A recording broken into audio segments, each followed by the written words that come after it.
الرحمن الرحیم۔ بیمار کی عیادت کرنے کی فضیلت۔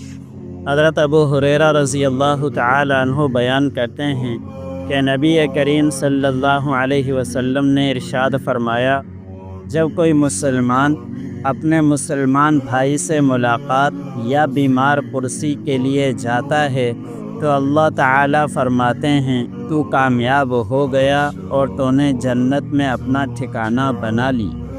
حضرت انس رضی اللہ تعالی عنہ روایت کرتے ہیں کہ میں نے نبی اکرم صلی اللہ علیہ وسلم کو یہ فرماتے ہوئے سنا ہے، جو شخص کسی بیمار کی عیادت کرتا ہے وہ اللہ تعالیٰ کی رحمت کے سمندر میں غوطے لگاتا ہے۔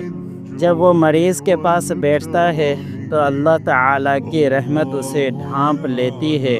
میں نے عرض کیا، یا رسول اللہ صلی اللہ علیہ وسلم، یہ تو اس تندرست آدمی کا حکم ہے جو مریض کی عیادت کرتا ہے، مریض کا کیا حکم ہے؟